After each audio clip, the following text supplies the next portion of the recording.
On today's show, the San Diego Padres finally end their recent skid of just not scoring at all. And this time, from an unexpected source, Mr. Xander Bogaerts coming up big in this game, talking about him and the rest of the offense, as well as nasty Nick Pivetta having a great start, despite some weird things that could have prevented him from having a great start. All that and more. Let's get to it.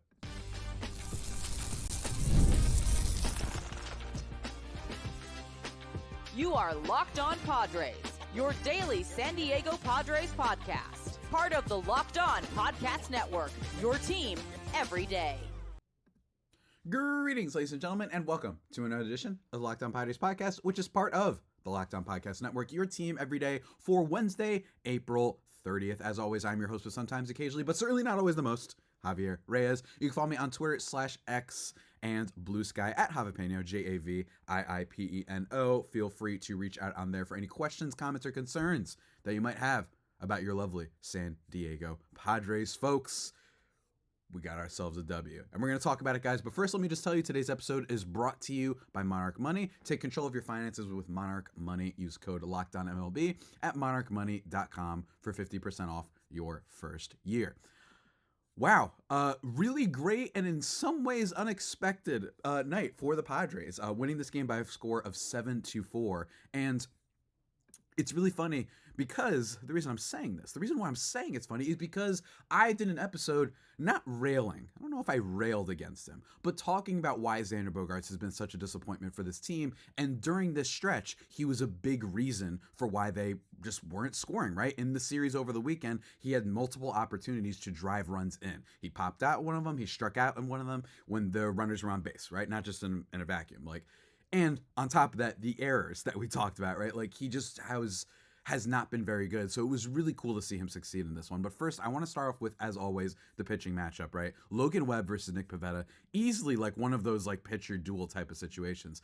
And the Padres get the best of Webb, at least at first. Webb ends up going 5 innings, giving up 5 earned runs on 9 hits, 1 walk, and 6 Ks. Let me tell you, that slider of his was really slidering. That's a weird way to say it, but it really was. The Padres were having trouble with that throughout the night. You know what I mean? With his off-speed stuff, especially off the plate. I guess it was more of a sinker, I'd call it, actually. And then his sweeper, especially. Both of those, they were just having a lot of trouble. The latter especially. A lot of bad strikeouts, right? You had a couple with Tatis where they would just swing at the same pitch. Manny Machado, he would just throw the sweeper back-to-back and just get some of the guys. But he was vulnerable in the first inning, right? That's what happened here, really, because the Padres struck first and struck hard, scoring 3 runs at the beginning of this game. Thanks to, how did that go? Well, you might be wondering, because it didn't start off great. Tatis struck out, Arraez grounded out, then Machado hit a single, then Gavin Sheets walked. We love Gavin so much. And then Xander Bogaerts drives in the first run of the game. It wasn't the most hard hit ball that I've ever seen, right? It wasn't necessarily the best hitting I've ever seen from Xander. He didn't get the cork of the bat necessarily. But what I like is he just got himself an RBI, right? And it was actually a 240 expected batting average in this one. For it. So there was a little bit of luck that it ended up going through and being an RBI. But even still, very, very cool for Xander to get that moment just where you put the bat on the ball. Because there's been too many times where it's a light pop out or it's a strikeout, light grounder, just not great, right? So it was really and I think he just needs to see one go through the hoop. You know what I mean? Sometimes that matters for guys like this who are struggling so hard and clearly still very much care. And then Jose Iglesias looped one over for a single, allowing Bogaerts and Gavin Sheets to score. Tyler Wade ended up getting a single as well, and then Jason Hayward struck out. So they started out really well, and then for a while, they struggled, at least for a little bit. Then they ended up scoring in the bottom of the 4th inning with a Manny Machado single and a Luis Arraez sac fly. Yes, Arraez, his first game back, and as much as I want to be man, 2nd and 3rd with 1 out, what is Arraez supposed to do? He's supposed to be the singles machine, right? And he doesn't get one, but he does get the sac fly, allowing old man Jason Hayward to score, which is really great. And then Manny Machado hit a single in this game. The Padres were hitting the ball hard, basically all night, right? They had really, really good moments. Manny Machado actually got really unlucky in this game. 840 expected batting average. It was the catch by Heliot Ramos. So that one was caught. Tatis smashed a ball, the 3rd hardest hit ball of the night. That was an out. It ended up being a ground out. Tatis has looked... I would not be surprised if we may have a little bit of a slow stretch for Tatis, only because he has been hitting the ball on the ground a lot. And while he does hit the ball super hard to make up for that, he has had moments where I'm you're just having these little dribblers and you make it a closer play because of your speed, your overall flash and aura that we love so much from Tatis. But hitting the ball a little bit on the ground a lot, swinging at some pitches, forcing things a little bit. Part of that could be that he's like, this offense has been terrible. I feel like I have to do everything myself. It's possible, maybe unconsciously, that he's thinking that and he's swinging at some pitches that aren't the best. He hasn't been quite as patient recently. His first swing percentage is up a little bit. Outside the zone has been up a little bit more than usual, considering that he's always been a chase guy, but not worried about him, obviously, whatsoever. Just a thing to point out that if you see him like have a 3-game weird streak where it's a lot of ground balls, that could be due for him. But all in all, really, really good night for the Padres offense in this one. And Xander Bogaerts, while that single wasn't hit, particularly hard, he did get unlucky with a 103 mile per hour exit velocity. It wasn't the hardest hit ball of the night. There was a lot of hard hit balls in this game, by the way, which is pretty surprising given Nick Pivetta and Logan Webb. But he actually gets a little bit unlucky with that one. It was a 650 expected batting average. It's a line out. It happens, but it's just nice to see that. And then, of course, Padres have a little bit of a bad moment, ladies and gentlemen. A little bit of a bad moment in which Jeremiah Estrada comes in for Nick Pivetta. Pivetta goes 5 1/3, giving up 3 earned runs, 1 walk, and 9 Ks. 2 of those runs were not by him. Only one, a home run off of Willy Adames, was when Pivetta was in the game. And Jeremiah Estrada, weird pitching stuff from him in this one. Weird, not because he gave up runs, but it was a weird decision to throw the slider to Lamont Wade, I thought, in that at-bat. And I thought that, like, this isn't something I'm freaking out over, obviously. Jeremiah Estrada is a freaking stud. Like, there's no doubt in my mind about that. He's still got a 1.88 ERA. Heading into tonight's game, it was 1.32. He's so good. He's so good. And one of the things that you saw in this game was Wade Miley and Lamont Wade get really big hits. And we actually talked about on yesterday's episode that those were 2 players that I thought would get better.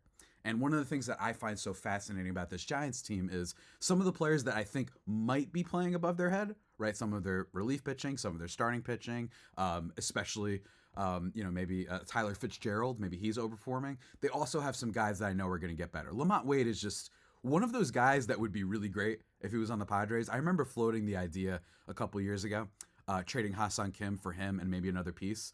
Especially considering he was going to be a free agent. Ended up not doing that. Turns out I ended up probably being right? Like having that extra bat with Lamont Wade, who isn't amazing by any stretch, but he is a batter that every team would want, right? Because he's a really good on-base percentage guy, right? He doesn't hit for a lot of power. He doesn't.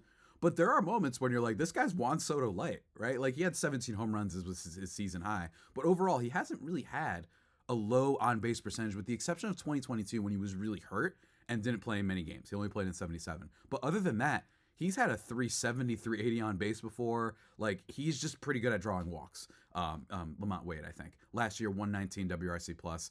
He's a pretty solid player, even if he doesn't hit for a lot of power. And I expect him to get better. He's only hitting 118 this year. Like, that's going to get up.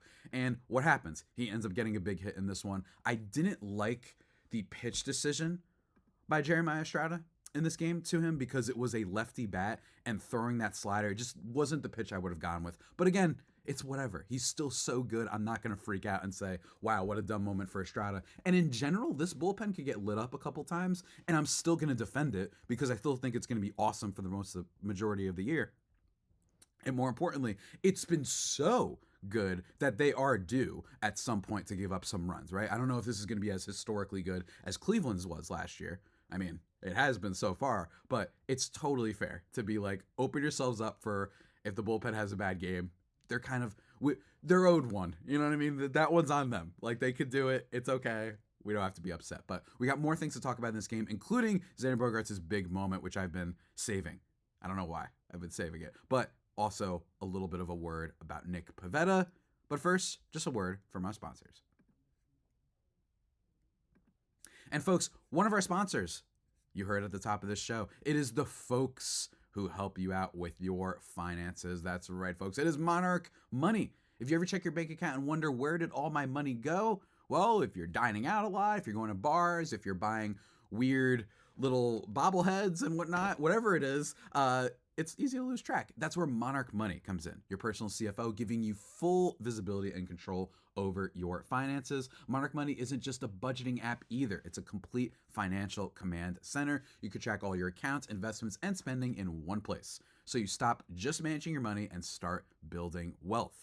They got a bunch of different insights for you just to see how much you are spending on the aforementioned activities and food delivery in my case, whatever it is, all in one convenience and easy collaboration as well. Managing money with your partner is smoother than ever. You can track shared and personal accounts, set goals, and stay on the same page without the stress. So take control of your finances with Monarch Money. Use code LOCKEDONMLB at monarchmoney.com for 50% off your first year. That's monarchmoney.com, code LOCKEDONMLB for half off your first year. Go check it out.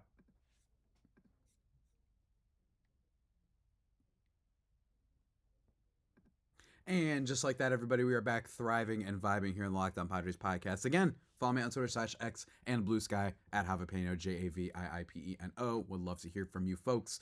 Today's episode has been a little bit out of order. I feel like I've got all over the place, and that's my bad. Look, sometimes we have off days. Sometimes we do. But we don't have off stretches, so I will be back. And the stretch that the Padres had recently is why last night's W of 7-4 felt so good. The Padres scored 3 runs in an inning, that first inning that we talked about in the first segment, for the first time in 12 games. They did it 11 times in the season's first 17 games. Now, what I do think is that last night's game showed you the ebbs and flows of a season. It really was a great example, right? Bottom line is that, yes, one of the reasons we were optimistic about the Padres, despite losing 8 of their last 11 prior to yesterday's game, was because, well, they've got so much of their offense out with Merrill, Cronenworth, and Arraez that it's at least there's some reason for it. And number 2 is that they had been hitting so well to start the season in high leverage situations, hitting with runners in scoring position, just kind of getting the singles that they needed from guys that they don't expect, that eventually that wasn't all going to happen at the perfect opportunity, right? They kept doing that to start the year. I'm not talking about Merrill and Tatis. I'm talking more like Gavin Sheets starting off the year. Remember when he tied a game with the home run? Like some of the backup soldiers, some of the not the main platoon, but your reserve army was really stepping up in big spots. And since we didn't see anything from their skill set that suggested that they were becoming giant new players, with the exception of maybe of Gavin Sheets, we were like, okay, at some point, this team is not going to always get these big hits with the bottom of the lineup, especially with all the other guys out. But they did last night. And the big guy that we've all been waiting for is Xander Bogaerts. I talked about the RBI in the first. Well, he also gets his first home run of the year, folks. And man, that felt good. It was his first game with 3 or more RBIs since August 11th, 2023. Oh yeah, that's crazy. And that really, dare I say, that's it. That's the number right there, right? 3 or more RBIs since August 11th, 2023. Basically telling you, like, he's been so... The frustrating thing about Xander Bogaerts is not even some of his defensive stuff, which I think he can clean up as the season goes along. Remember that he was playing second last year. Now he's back to short, so he's getting back into this swing of things. It's not even that he doesn't hit for a ton of power. It's just that he never drives in runs. I don't care how you do it. It's really bad that they've had either their 5th hitter, 3 hitter in some cases, maybe second, wherever, top of the lineup hitter, just not produce. Up until yesterday, Jay Cronenworth and Xander Bogaerts had the same number of RBIs. Jay Cronenworth has been out for like 2.5 weeks practically, right? That just shows you where we are. Luis Arraez has 2 home runs, and Xander Bogaerts finally got half of that last night. And it was a well-hit ball. By the way, this wasn't a lucky thing. The only thing that was lucky about it was potentially the fact that it was a home run, right? But overall, it was still pretty hard hit. 106.8 miles per hour off the bat, 780 expected batting average, a home run in just 13 out of 30 ballparks, but I loved it. I love to see it. And I think what I love to see more was how happy he was. He was so happy. He was so happy. You could see him smiling like he knew. And one of the things that we talked about yesterday, and one of the things that we talked about prior to the season, was the allegations that this is the new Hosmer. The only way that Xander Bogaerts, to me, is the new Eric Hosmer could be in the contract and the play. Don't get me wrong. But the reason why that's not a fair comparison, even though I understand it, he puts the ball on the ground sometimes. He's not lifting it into the air at all. That was his second barrel of the year only.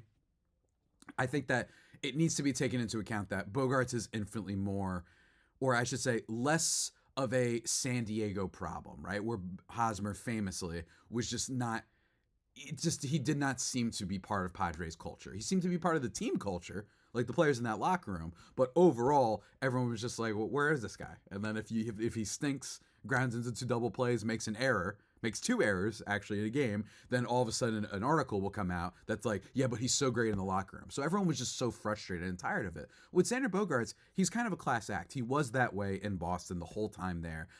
He was on his way out. Like he's a good player. You know what I mean? He's a good stand-up guy. The only thing about him was just that he just wasn't producing enough, and he was grounding into double plays. He was hitting weakly hit balls. He's good with some pitches on top of the zone, but anything below, it seems like he's been struggling, right? But overall in this game, that was just, I mean, what else could you ask for, really? Putting them up 7-4, ends up making up the deficit that they surrendered because of Jeremiah Estrada's very rare miscue in his at-bat to Lamont Wade Jr. But overall, I just like, man, what a freaking game. What a game. You know what I mean? What a game. It was a pitch on the inside corner. Or was it the inside corner? I forgot where he hit it, actually. Where was it? Was it the four-seam? What did he hit exactly? Was it a slider? I'm trying to see, actually. Yeah, it was a slider that was actually low. It was like low middle of the plate. So it is really cool that he was able to turn on a pitch like that. And if he can do that, if he can put the ball in the air more and take advantage of that left field wall and Petco, I'll take it. That's what you have to do for us, right? And this is a ballpark in which some of our offensive guys can struggle. Manny Machado and Tatis obviously doesn't matter. Jackson Merrill doesn't matter, but there's like superstars. Bogaerts, and I think another important one, Luis Arraez. Don't look at his home road splits, by the way, if you don't want to get depressed. This is going to be big for him. I think that he can go forward, still be an average at bat. I've talked about it before, but a 118 WRC plus, I believe, is what Fangraphs projected. Again, it is a bust of a contract. I think that has been made really, really clear. Unless something changes the way we talked about yesterday, something unexpected could happen. He could have a George Springer moment, right? George Springer was a guy that looked absolutely cooked for the Blue Jays. He's got nearly a 200 WRC plus this year. Maybe it was just health. Maybe that's what's going on with Bogaerts. Maybe his wrist is just something that he has to adjust to and learn, and that's going to take a long time. And maybe he's not a 20 home run guy. Maybe he's a 15 home run guy who hits 260, has a 340 on base, and can play decent defense. There are worse things in life than having that. There are players in Major League Baseball on great contending teams that have struggled and not been worth their contract, but still been pretty good. And that's why I don't like calling them like total useless players, because bottom line is this: you still got to spend, and you still got to spend in order to win.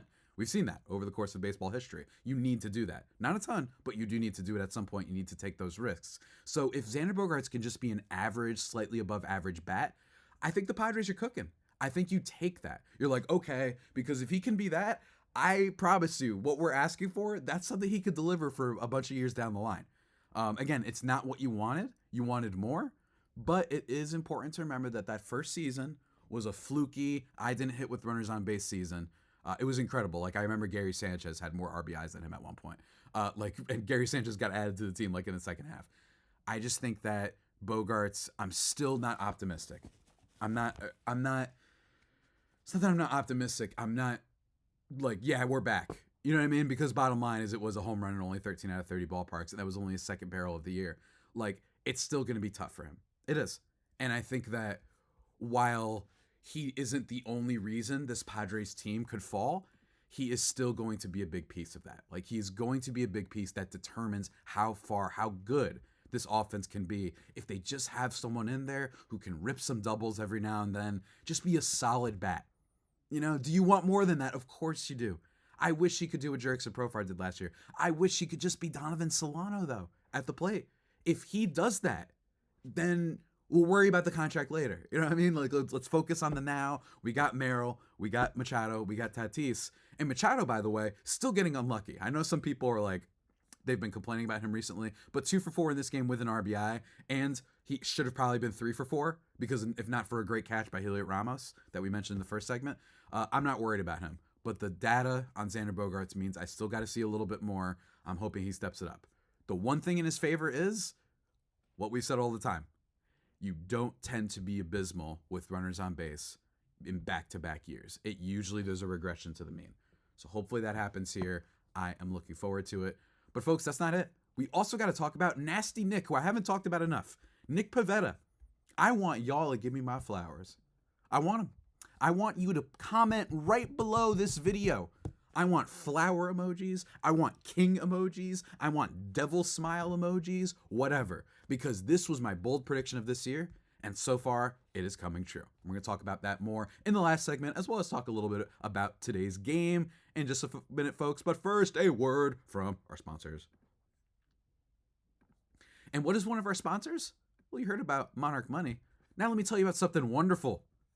Oh, yeah, you know what I'm talking about, folks. It is the people over at Wonderful Pistachios, because if you're looking for a snack that's both delicious and nutritious, you just got to crack into a good source of protein with Wonderful Pistachios. Wonderful Pistachios is one of the highest protein nuts. Each 1 ounce serving has 6 grams of protein, giving you over 10% of your daily value. Plus, they're packed with fiber and better for you unsaturated fats to help keep you feeling fuller longer. I love the no shells variety as well. I love the different flavors. I love a little spicy honey roasted type of thing. You know what I mean? I love that. It's a perfect grab and go snack for busy days, whenever you're snacking, you're on a road trip. Or if you're like me, you're just trying to get the quick protein and then not trying to fill yourself up with the other maybe more dangerous and sinister snacks out there. If you're trying to lose weight a little bit, they are helpful for that too. Just satisfying the urge. And not gonna lie, I do love the no shells, but cracking the shells, it just feels good for me. I don't know why. It's satisfying. And if you're like me, folks, you just got to get snackin' and get crackin' with a snack that packs a protein punch. Visit wonderfulpistachios.com to learn more. Check it out.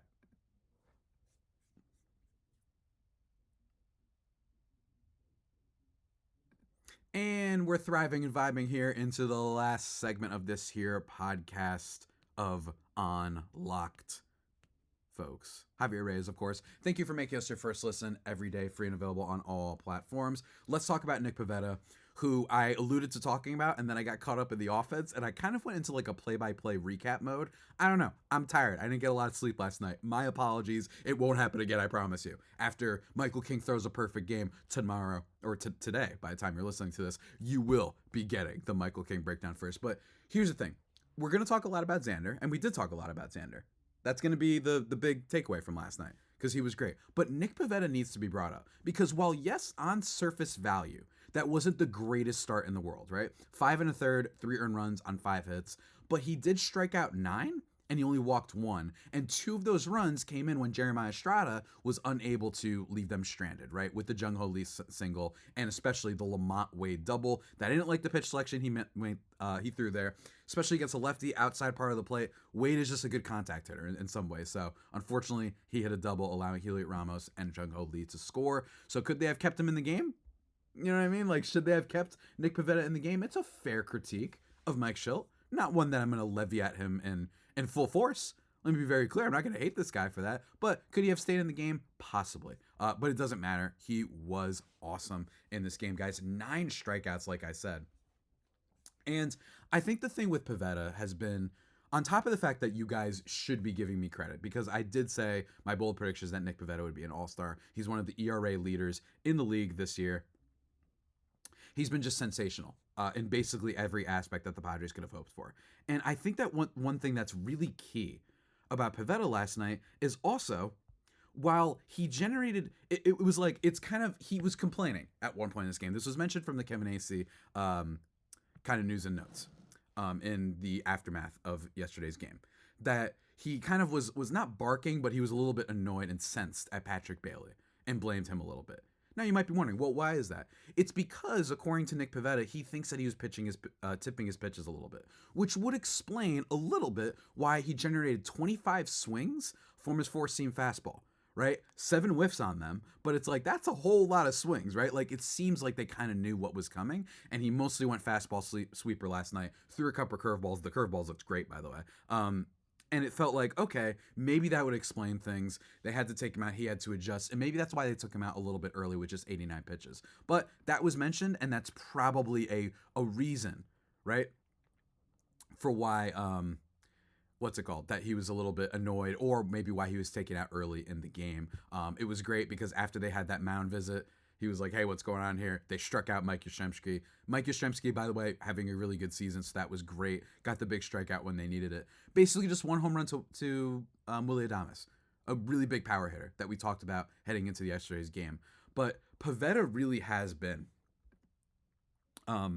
just the ultimate lifesaver. I've been saying this before, but this Padres rotation without Pivetta was going to be okay, right? Because you would have Cease, who I still think is going to go on a run at some point. You'd have Michael King, right? You were still going to be okay. But with Yu Darvish hurt, with Matt Waldron out for a long time, with Brian Hoeing getting hurt, with Stephen Kolek not necessarily being ready, and then we don't know exactly what we're getting out of Kyle Hart and Randy Vasquez. Kyle Hart was optioned, by the way, to AAA the other day, which I, by the way, didn't agree with. I think that was I didn't like that. I don't like some of the decisions that the Padres make sometimes with their roster. But in fairness, I'll trust them a little bit more on pitching. Maybe he needs more time. Maybe he's more of a long inning reliever. I could see it. But my thing is, like, guys, Randy Vasquez is barely surviving out there. Like, I think at least Kyle Hart has shown stuff with the sweeper that he deserves to stay up. But we'll see. Anyway, besides the point.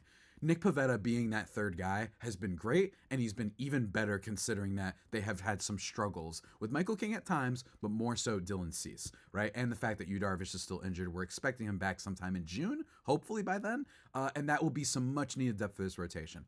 But for me, man, I just couldn't be happier. I couldn't be happier. I count that as a 5 1/3, 1 earned run performance for Nick Pivetta. And especially if he was tipping pitches, they were still unable to hit his off-speed stuff when it mattered most. And I love it. I love it very much. Robert Suarez got the save, by the way. Jason Adam also came into this game. Jason Adam, by the way, we have not talked about this man enough. It's actually funny. My mom brought up, like, he throws funny.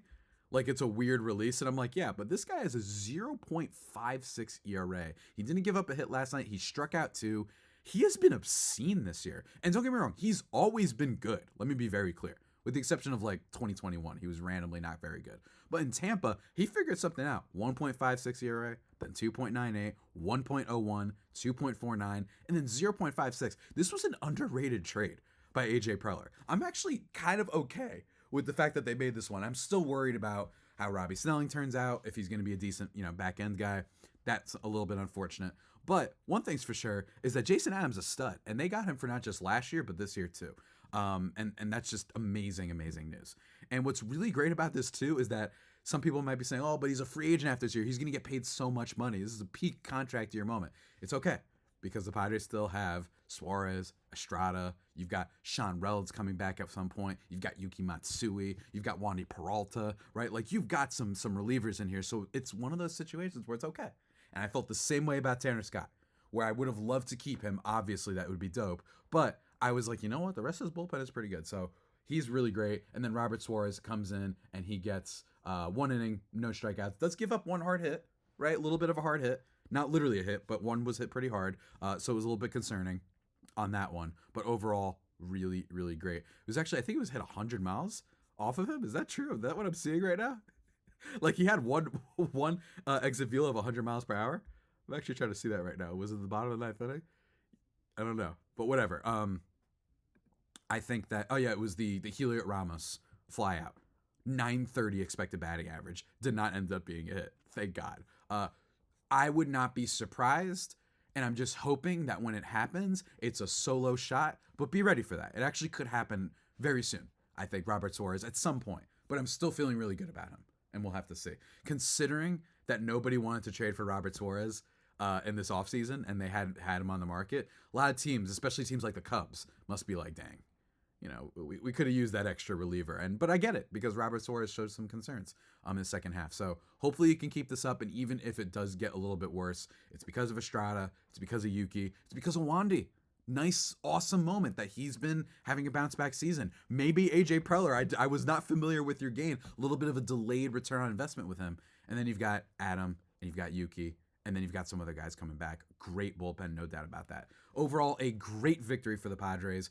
Things to look out for in today's game is we've got the advantage in the starting pitching, right? Logan Webb is their guy, and I really do believe that the Giants, while a solid team, they've also had a little bit of that Padres thing where they've gotten a lot of wins at the end of games, right? Like, they've had a lot of, they had a walk-off win the other day with 2 fielding errors, right? Like, they've gotten a little bit, sometimes I worry about calling it lucky, but they've had some things bounce their way, and I don't know fully what that team is. I do think Chapman, Jung Ho Lee, those guys are legit. I think Willy Adames is going to get better, but I do worry about that rotation, right? I think Justin Verlander could get lit up at some point. I think that you could see a situation in which Robbie Ray gets lit up at some point. I don't know if they have the starting pitching depth that the Padres do, and I think their bullpen is good, but I think the Padres bullpen is better, and I think they've got some really good heavy hitters. I just think that Tatis and Merrill are better than anything they have right now, although Jung Ho Lee is close, man. Jung Ho Lee is really, really good. So hopefully they can get the W. Landon Raup versus Michael King in this next matchup. Should be interesting. Very curious to see how this one plays out. A little bit of an afternoon-ish game or a late afternoon game for depending on where you are. In San Diego, it should be afternoon game. For me, it's a little bit later. I'm excited. I think that the Padres getting another win here would be really nice. It would go a long way to ameliorating their recent bad stretch to beat a division rival and a division rival that's been playing very well this year. But overall, not freaking out if they get a split, because then the next series is the Pittsburgh Pirates, and that is a team you really got to beat. That's the team where I'm like, you guys don't blow this. Let's start off May with a bang. You don't want to be losing 3 games to Pittsburgh, because then after that, you got the Yankees. Although then after that, you have the Rockies and the Angels, so that could be good. But, folks, that about does it for today's edition of the Locked On Padres podcast, the only pod that may be better than the Padres themselves. Remember to subscribe to the podcast wherever you get your podcasts from. Tell your friends about it, even if they just subscribe and never watch it again. It would make me very, very happy. But until that next time, when we talk about today's game, when we talk about Michael King's perfecto, stay safe, and of course, stay faithful, my faithful homies. Take care.